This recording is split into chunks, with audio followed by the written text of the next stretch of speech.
Every apartment building carries stories, some of joy, some of sorrow. But a certain building on the edge of the city hides something much darker. The tenants call it the Crying Walls. It began with strange noises. At first, the new residents of apartment 207 thought it was nothing more than plumbing issues. Late at nights, when the city outside was silent, they would hear faint sounds, like a child sobbing. The weeping echoed softly through the walls, low and muffled, as if it was coming from the other side of the concrete. The family living there complained to the landlord, but he dismissed it, saying, "No children live on that floor." The neighbors confirmed the same. No one in the entire building had a baby or even a small child. Still, every night, around 2:30 a.m., the sound returned.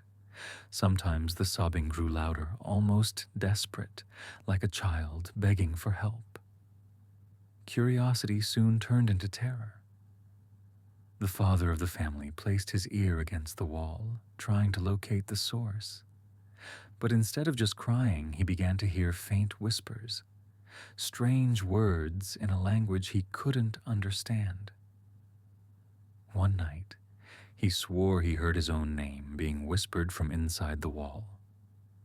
The family decided to move out after just 2 months, but they weren't the only ones.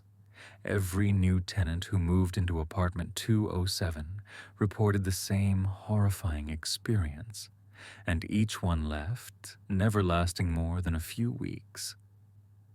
The building management eventually sealed off the apartment, but the crying never stopped. Tenants in the neighboring units still heard it, echoing faintly through their walls. Some said they saw wet streaks running down the plaster, as if the walls themselves were crying tears. A rumor spread among the residents. Decades ago, before the apartment was built, there had been a children's orphanage on the same land. A fire had broken out in the middle of the night, trapping several children inside. Their screams, their cries for help, were said to have been buried with the ashes of the old building. And when the new apartments were built on the same foundation, those cries returned, sealed forever within the walls. Even today, tenants of that cursed building whisper the same warning. If you stay silent in the middle of the night, you'll hear them too. The restless souls of children who never escaped. And once you hear them, you'll never forget the crying walls.